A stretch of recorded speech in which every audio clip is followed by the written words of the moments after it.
예, 안녕하십니까. 저는 한국투자증권에서 근무하는 김경입니다. 이제 오늘 좀 말씀드릴 거는 이제 트럼프의 관세 정책과 관세 정책의 이제 향후 전망에 좀 말씀 좀 드리고요. 그다음에 이제 국내 등급 그거 관련돼 가지고 신용 등급의 방향성 이런 간단하게 좀 말씀 좀 드리도록 하겠습니다. 김종호 교수님이 많은 부분을 말씀을 해주셔가지고요. 일정 부분 제가 좀 드린 말씀과 겹칠 부분이 좀 있을 것 같은데 좀 참고해 주시기 바랍니다. 먼저 일단 이제 관세 정책인데요. 크게 보면은 이제 트럼프 관세 정책이 이제 세 가지 방향으로 좀 전개가 됐다라고 좀 생각을 할 수 있을 것 같습니다. 첫째는 이제 펜타닐, 그러니까 마약의 미국 유입과 관련돼 가지고 관련된 국가들, 그러니까 중국, 멕시코, 캐나다에 대한 이제 관세 부과.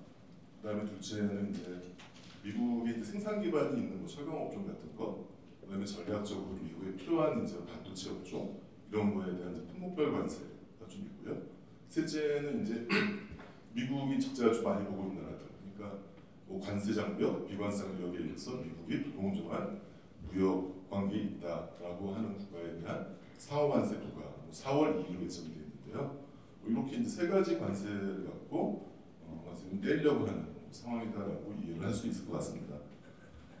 먼저 이제 이제 마약과 관련된 국가에 대한 관세는 이제 표면적으로는 이제 마약 유입이긴 하지만 세계 국가가 멕시코, 캐나다, 중국 이게 이제 미국의 이제 수입 쪽에서 보면은 미국의 수입을 제일 많이 하는 상위 3개 국가입니다. 그러니까 이제 이 세계 국가에 대해서는 실질적으로 이제 무역 관련해 가지고 관세를 부과할 그런 필요성이 가장 큰 국가다라고 생각을 할 수 있을 것 같고요. 그래서 일단 3월 초에 일단 뭐 멕시코하고 캐나다에 대해서는 관세를 좀 떼었습니다. 근데 그 다음날 바로 관세를 갖다가 한 4월 2일까지 유예를 한 상황이고요.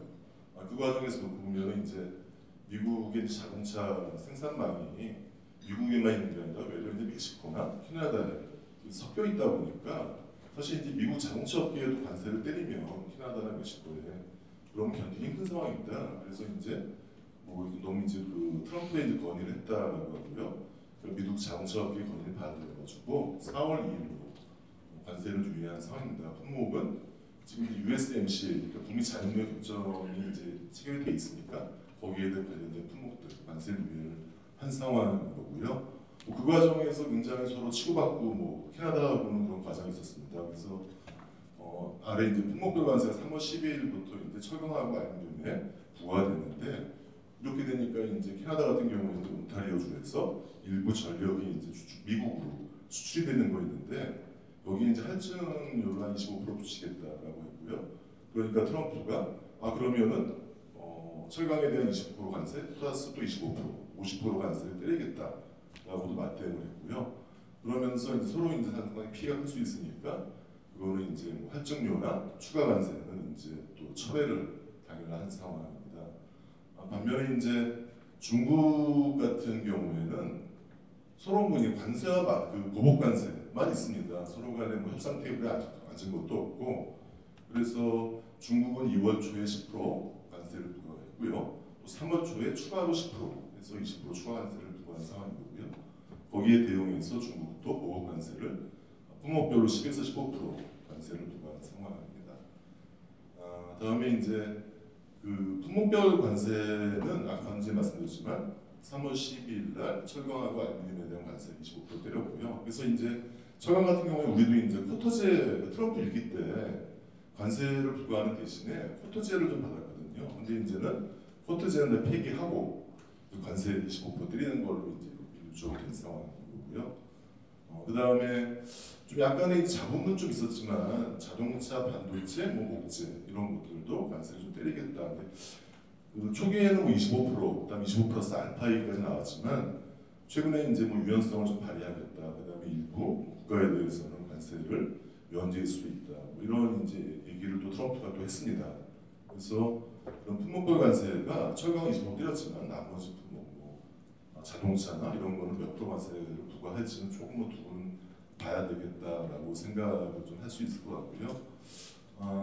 그거는 이제 뭐 4월 2일 전에도 이제 뭐 트럼프가 이제 뭐 자동차에 대해서 관세 부과를 발표할 수 있다고 하니까 뭐 이번 주 중에도 나올 수 있지 않을까 생각을 좀 하고 있습니다.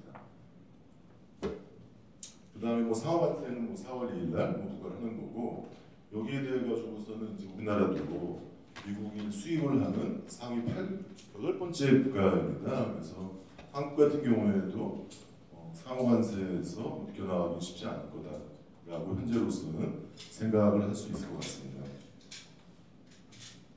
보시면 되겠고요.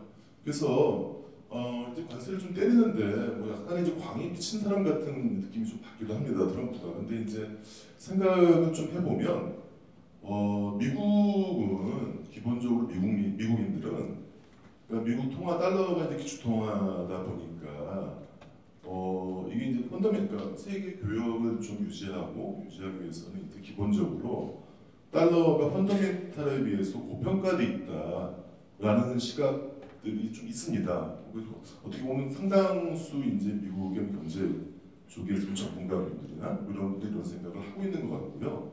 이러다 보니까 달러 강세가 되다 보니까 이제 경쟁력, 가경쟁력은 이제 미국 제조업이 이룰 수밖에 없는 상황이 되는 거죠. 그래서 그 과정에서 또 이제 가장 이제 수혜를 본 게 뭐 중국 같은 데가 뭐 이제 세계 최대의 공장, 세계 최대의 수출국가라고 하니까 중국이 가장 큰 수혜를 좀 받고요.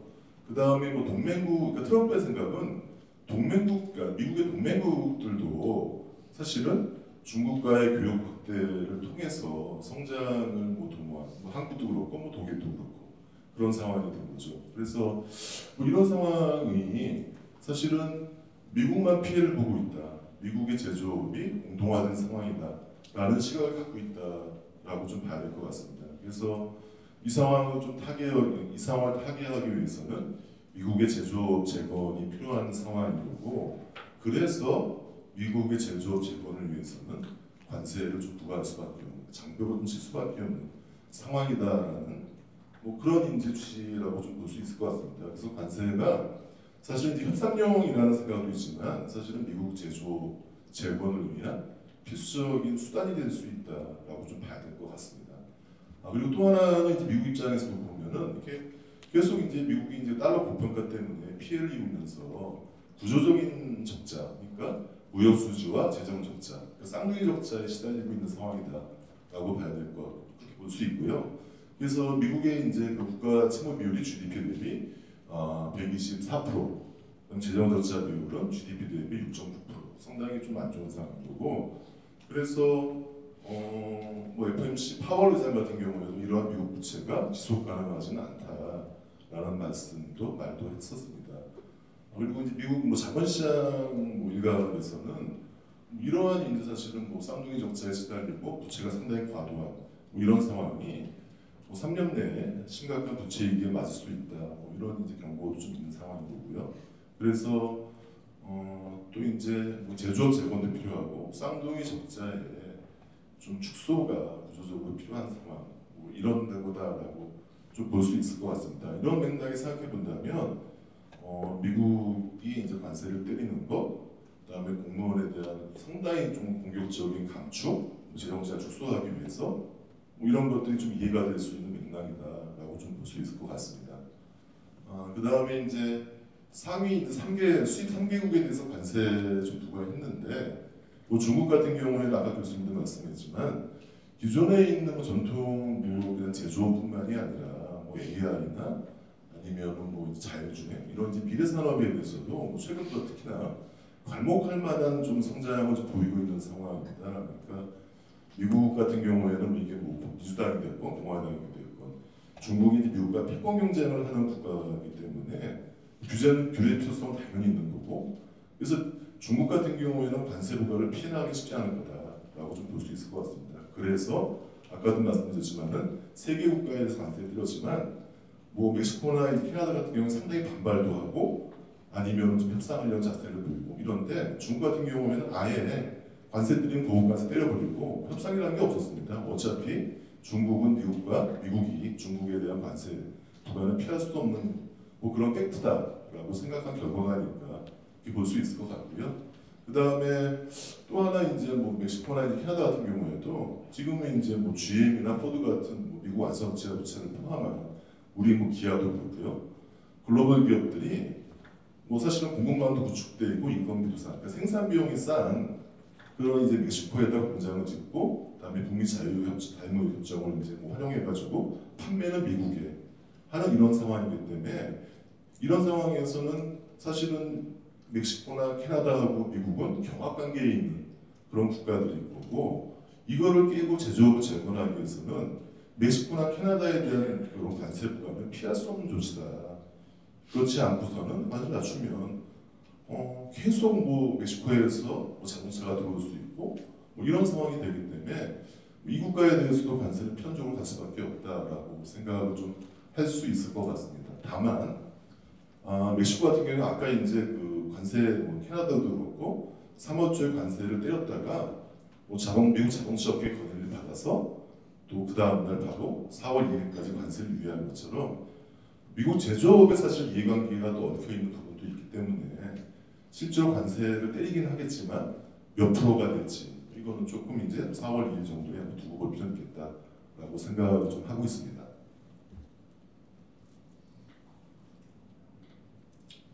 그래서 뭐 이런 상황이면은 사실은 지금 이제 멕시코에 저희 기아차가 나가 있죠 공장이. 그다음에 뭐 멕시코나 캐나다의 2차 전지 업체들도 공장을 지었거나 준공 중인 상황, 건설 중인 상황이긴 한데 뭐 이런 경우 같은 경우에는 사실은 관세 부과에 따른 기업의 피해를 피해나가기 좀 어려울 거다, 불가피하게 좀 타격을 입을 수밖에 없을 거다라고 생각을 좀 할 수 있을 것 같습니다. 그리고 4월 2일 날 상호관세 부과에서도 아까도 말씀드렸지만 한국 같은 경우에 트럼프도 계속 한국에 이제 불공정한 이제 무역, 비관세 장벽 이런 걸 얘기한 상황이기 때문에 상호관세 부과 자체를 피하기는 좀 쉽지 않을 가능성이 현재로서는 높다라고 좀 생각을 할 수 있을 것 같습니다.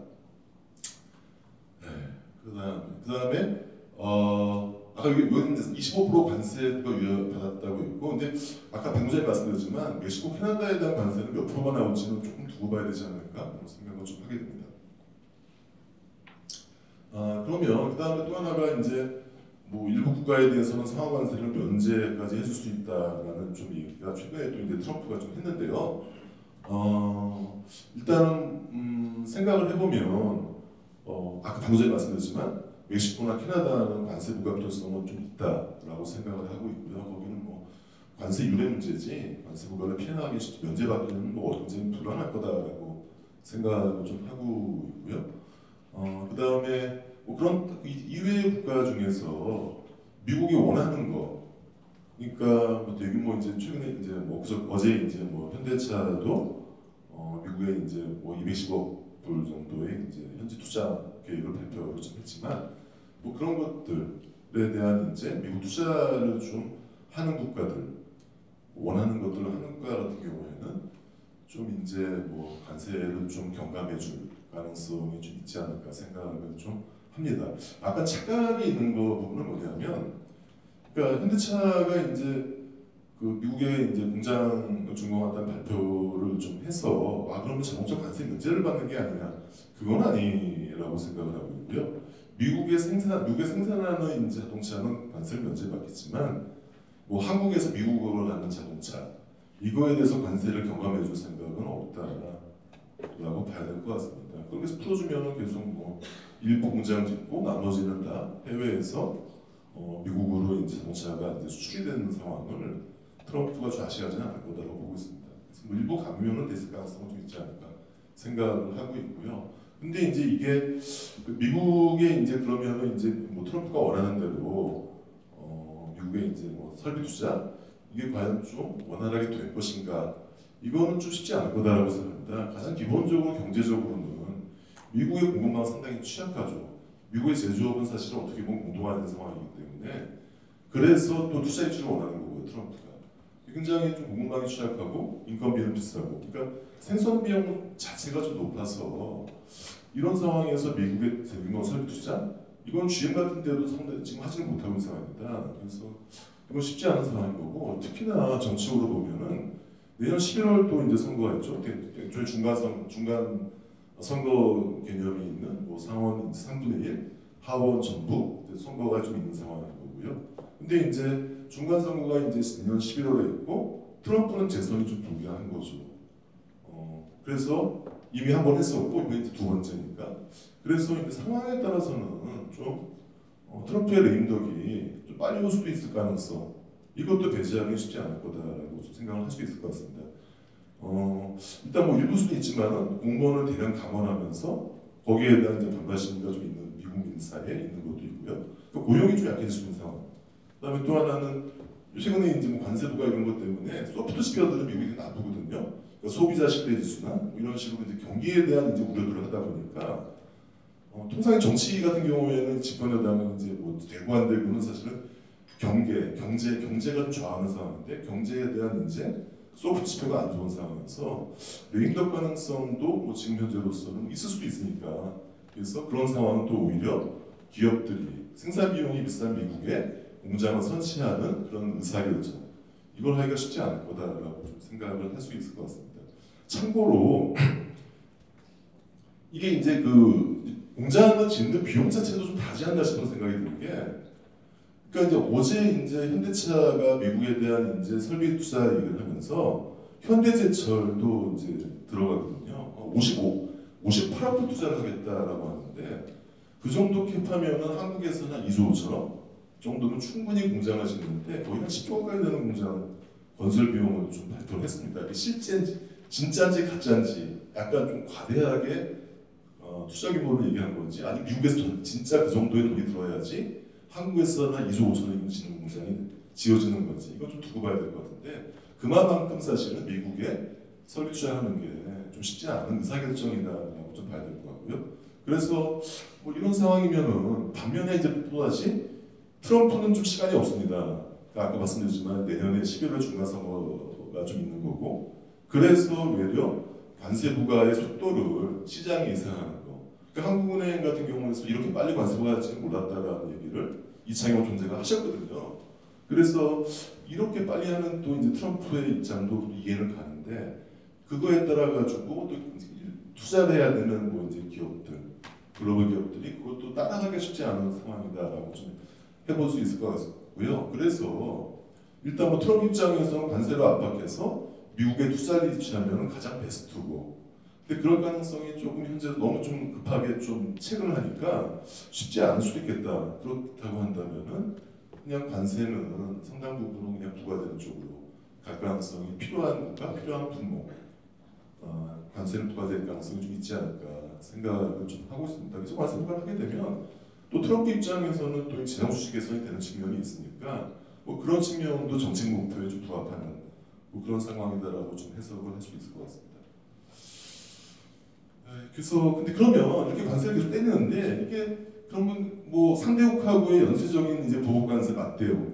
이게 어떻게 될 것이냐? 이 가능성은 좀 크지 않을 거다라고 생각을 좀 하고 있습니다.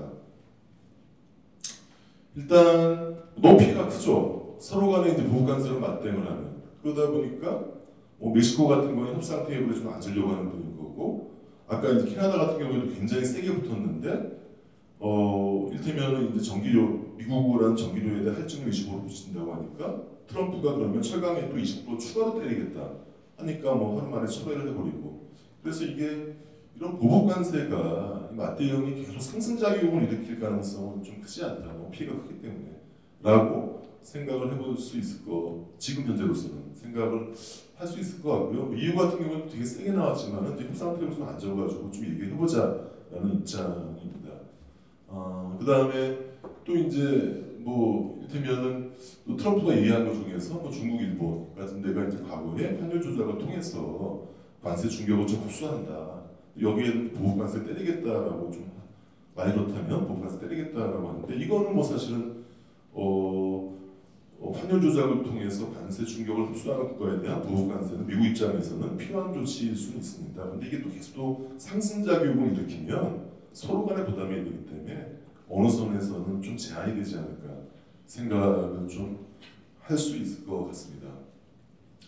그 다음에 근데 근데 지금 관세도 그렇고 아까 무슨 말씀하셨지만 이게 이제 물가를 올리는 효과가 좀 있거든요. 그 다음에 또 하나가 불법 이민을 막죠. 이것도 사실은 물가를 좀 올리는 효과가 좀 있습니다. 근데 이제 트럼프는 그다음 최근에 이제 뭐 사실은 그 미국 재무장관도 얘기했지만 뭐 에너지 증산을 통해 가지고 유가를 낮추면 물가 잡을 수 있다는 생각을 갖고 있거든요. 그러니까 트럼프 정부의 생각이 기본적으로 이제 물가를 올릴 수 있는 정책들이 좀 많은데 이거를 해결할 수 있는 거는 에너지 증산. 그러니까 이제 원유라는 게 직간접적으로 쓰임대가 되게 많고 유가를 낮추면 물가가 좀 떨어지는 효과가 당연히 있을 겁니다. 그래서 작년 12월 이때쯤에 이제 트럼프의 스태프들 같은 경우에도 유가 45불 얘기를 좀 했었거든요. 근데 올 초에 나온 거 보면은 미국의 쉐일 같은 경우에 BEP 유가가 뭐 30불에서 50불 뭐 이런 얘기도 있었습니다. 그래서 뭐 45불이 사실은 이제 좀 지금 한 70불 왔다 갔다 하니까 이게 너무 좀 과도하게 낮은 게 아닌가 싶은 생각이 들기도 하지만 그 다음에 이제 또 이제 캐나다에서 미국으로 수출하는 원유 같은 경우는 50불대거든요. 그래서 한 50불대 정도까지는 좀 낮출 가능성도 열어놓을 수는 있다라고 생각을 할 수 있을 것 같고요. 그래서 일단은 지금 이제 이거와 관련돼 가지고 트럼프가 이제 쉐일오일 증산, 뭐 수출 많이 하겠다, 뭐 터미널 만들겠다, 뭐 이런 얘기. 다음에 그래서 우리나라 조선업체들 수혜를 볼 수 있는 거죠. LNG 운반선 수주가 많이 나올 것 같으니까. 뭐 이런 측면들이 좀 있는 거고요.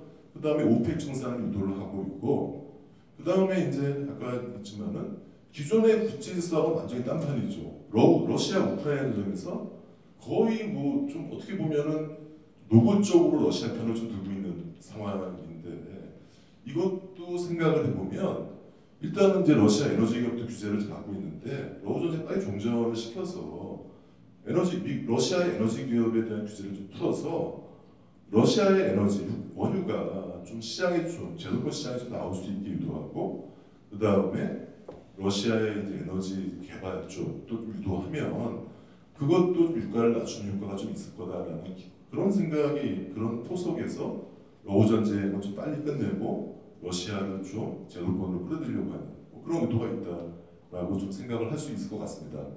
그 다음에 이제 그러면서 어쩔 수 없이 유럽하고는 이제 대립각이 좀 서해져 있는 상황인데요. 이것도 어떻게 보면은 미국은 재정적자 수도가 필요한 거죠. 쌍둥이 너무 심하니까. 근데 그런 상황에서는 이제 방위비도 이제 매년 좀 줄이겠다고 하고 있는데 그럼 방위비를 줄이는데 이것 좀 보완할 수 있는 게 유럽이 방위비 지출을 좀 늘리기 확대를 유도하는 이런 필요성도 있는 거고요. 실제로 유럽이 아까 독일도 그렇지만은 방위비 쪽에 증액을 좀 하려고 하는 상황이기도 하기 때문에 뭐 이런 과정에서도 어떻게 보면 유럽과 전통의 동맹 국가의 대립은 좀 불가피한 상황이다라고 볼 수 있을 것 같습니다. 근데 일단 이제 또 관세 부과를 통해 가지고 사실은 무역 수지 적자 해소에 좀 한계가 있을 수는 있거든요. 그래서 아까 이제 말씀하셨지만은 제2의 플라자 합의, 마르러거 합의에 대한 시도를 할 가능성도 있겠다라는 생각, 좀 인위적으로 달러를 좀 낮춰가지고 경쟁력을 좀 갖춘 달러와의 가치를 낮춰가지고 그 가능성도 있지 않을까 생각을 좀 할 수 있을 것 같고요. 근데 이제 사실은 달러를 약세를 하면 수입 물가 상승인데 부담, 지금도 물가 부담이 되는 관세 때문에 수입 물가 전반적으로 올라버리면 이것도 사실 물가 부담이 상당히 클 수 있거든요. 그래서 아까 말씀드렸지만은 에너지 증산과 러우전세 빨리 종식을 통해서 에너지 가격을 좀 낮추고 나면 그 다음에는 다시 한번 제2의 플라자 합의를 시도하지 않을까 뭐 생각을 해볼 수 있을 것 같습니다. 그래서 그게 뭐 올 연말이나 아니면 뭐 내년 초나 이때는 한번 인위적인 달러와 약세 유도 그런 시도하지 않을까 생각을 할 수도 있을 것 같긴 한데요. 근데 이제 이게 뭐 아까 말씀 스테판 미란 같은 경우에도 보고서 이런 얘기 좀 했을 것 같습니다. 근데 일단 그렇게 하려면은 뭐 중국의 동의도 필요하겠죠. 합의가 위안화를 절상해야 되는. 근데 이게 과연 가능할 것인가? 중국이 동의해 줄 것인가? 중국이 동의하지 않으면은 뭐 우리도 그렇고 일본도 그렇고 수출 시장에서 외려 중국한테 밀릴 수도 있는데 뭐 이런 이제 사실은 좀 복합적인 이제 정책 이해관계가 나라마다 다르기 때문에 뭐 시도는 하기도 해보겠지만 결과는 좀 두고 봐야 되지 않을까 그렇게 생각을 좀 하고 있습니다. 그래서 뭐 이런 게 사실 이제 트럼프 관세 정책의 방향성 한번 제가 간단하게 좀 말씀을 좀 드렸고요. 그러면은 이제 뭐 이렇게 돼서 이제 보면은 일단 말씀드렸지만 관세부가 조치가 이게 단순 협상용이 아니라 실제로 실현 가능성이 높은 정책이죠. 그러니까 뭐 다음 주에 이제 상호관세 나오긴 할 텐데 그래서 이렇게 되면은 기본적으로 우리나라 기업들의 부담은 좀 클 수밖에 없다라고 봐야 될 것 같고요. 특히 뭐 이제 멕시코, 캐나다 여기 같은 경우에는 관세 피해 나기 쉽지 않을 거라고 생각하고요. 그래서 여기에 이제 현지에 생산 시설이 있는 기업들, 뭐 기아가 됐건, 위차전지 업체가 됐건, 뭐 이런 기업 같은 경우에는 좀 타격이 불가피할 거다라고 생각을 하고 있습니다. 다만 일단 그리고 또 하나 지금 이제 아직까지 좀 정확치는 않은데요. 그러니까 이제 세 가지 관세, 그러니까 우리가 좀 대수는 게 품목별 관세가 있고, 그다음에 마약 때문에 때리는 이제 3개국에 대한 관세, 멕시코나 캐나다에 대한 관세가 있고, 상호 관세가 할 텐데 좀 명확치 않습니다. 그러니까 품목별 관세를 맞은 그런 이제 품목, 철강이나 자동차 때릴 테니까 자동차가 있고, 또 이제 멕시코에 또 관세를 또 때리면 두 개가 또 합쳐지는 게 아니야. 그게 아닐 수도 있고 될 수도 있는데 그게 아주 명확치 않습니다. 근데 지금 분위기로 봐가지고서는 품목별 관세와 뭐 마약이나 아니면 상호 관세 중에 높은 거 요거 좀 떼지 않을까 생각을 좀 해야 할 수 있을 것 같고 유연성을 발휘하겠다 관세에 대해서 그 다음에 멕시코 캐나다에 대한 이제 관세를 떼었다가 하루 만에 이제 미국 자동차 업계에 건의를 받아가지고 4월 2일까지 연기한 거 이런 걸 볼 때는 일단은 너무 세게 때려버리면 미국에 있는 뭐 제조업체들도 피해가 좀 클 수 있기 때문에 둘 중에 하나 좀 높은 거를 좀 때리지 않을까 생각을 좀 할 수 있을 것 같고요. 그다음에 이제 우리나라는 이제 뭐 4월 2일 상호관세를 좀 때릴 텐데 미국이 원하는 거 좀 해줘야 되겠죠. 미국의 LNG 수입 확대, 그다음에 뭐 방위비 분담도 중앙미군의 방위 분담도 좀 해줘야 되지 않을까. 그래야 상호관세 낮추지 않을까 생각을 하고 있고요. 그다음에 특히 뭐 어제도 보니까 이제 알래스카 주지사가 한국에 와가지고 알래스카의 이제 가스관 투자에 대해 가지고 이제 좀 얘기를 하고 하는 것 같은데 이게 뭐 쉽지는 않은 사업입니다. 여기 이제 보면은 뭐 영국의 그러니까 오일 메이저 BP나 그다음에 미국의 이제 앱슨모빌 이런 데도 이거 했다가 이제 포기하고 나온 사업이지 않습니까? 알래스카의 이제 가스관 설치 사업이. 그래서 뭐 이런 것들에 대해서도 어느 정도는 조금 이제 미국의 의견을 좀 들어준다고 한다면 그렇다고 한다면 좀 상호관세를 좀 유로 좀 많이 낮추지 않을까, 낮출 수 있지 않을까 생각을 좀 하고 할 수 있을 것 같고요. 그렇다 하더라도 전적으로 상호관세를 피하기 쉽지 않을 거다라고 보고 있습니다. 일정 부분 좀 낮출 수 있는 정도라고 생각을 좀 하고 있고요. 그래서 그러면 이제 우리 관세와 관련돼 가지고 좀 제일 타격이 큰 뭐 품목 산업은 품목별 관세를 받는 철강, 그다음에 자동차도 조만간 때린다고 했으니까 자동차, 그다음에 반도체도 얘기가 나왔으니까 뭐 반도체, 목재를 우리가 수출한 게 없으니까요. 이 정도가 좀 타격이 크지 않을까 생각을 합니다. 상호관세도 뭐 대부분의 이제 산업들이 받겠지만 관세율 자체는 품목별 관세 쪽을 받는 그런 산업이 좀 크지 않을까 생각을 좀 하고 있습니다. 그래서 뭐 이런 업종들이 좀 타격이 있지 않을까 생각을 좀 하고 있고요. 그 다음에는 또 하나는 저희가 좀 고민해야 될 게 이제 중국은 이제 관세를 피해 나갈 수 없고 거기 미국 아까 교수님 말씀하셨지만 중국 기본적으로 이제 과잉 생산 국가거든요. 그래서 캐파가 자기가 소비하는 것도 굉장히 많습니다. 그래서 이런 과잉 생산 물량들이 갈 데가 없어가지고 그러니까 영내로 좀 유입된 저가로 유입되는 가능성 이거에 대해서도 좀 사실 우리 기업들이 좀 타격을 입을 수 있다. 대표적인 게 철강이죠. 그래서 이런데 뒤에 또 이제 저기 뭐 김가영 실장님 나시평이 말씀해 주겠지만 철강 같은 경우에는 야외에서 올해 강산 얘기가 좀 나왔습니다. 철강 미국. 근데 또 중국의 강철협회에서는 강산 자기는 안 봐왔다. 그래서 감산을 실제로 할지 안 할지는 모니터링을 해봐야 되는 거고 옛날에 또 계속 감산한다고 했다가 계속 증산하는 경우가 있어가지고 그래서 철강도 기본적으로는 조금 영향이 좀 있을 수밖에 없다. 중국에 의한 간접적인 타격도 있을 수밖에 없지 않을까 생각을 좀 하고 있습니다.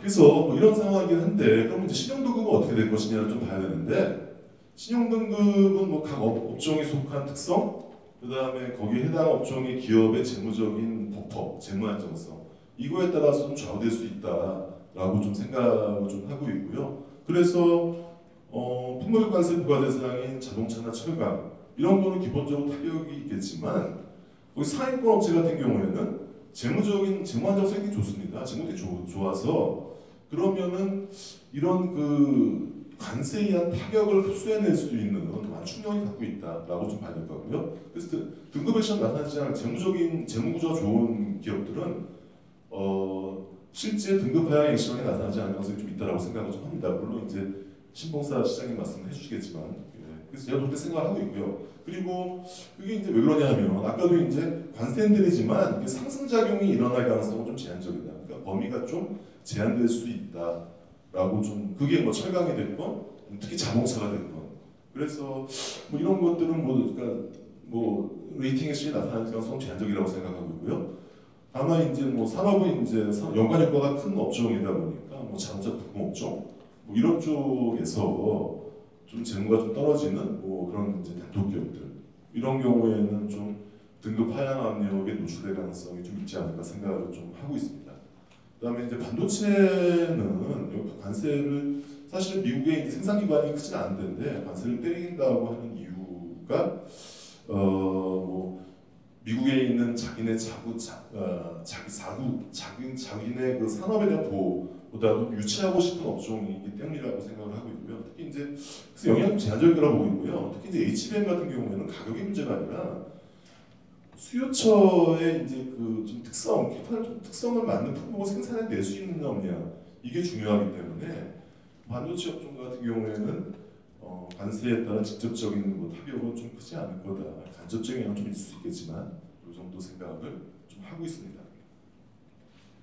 예, 제가 오늘 좀 드린 말씀은 여기까지고요. 자세한 이제 뭐 산업별 관세 영향이나 이런 것들은 나심표 김관 시장님 말씀을 좀 해주실 것 같습니다. 네, 마치겠습니다. 감사합니다.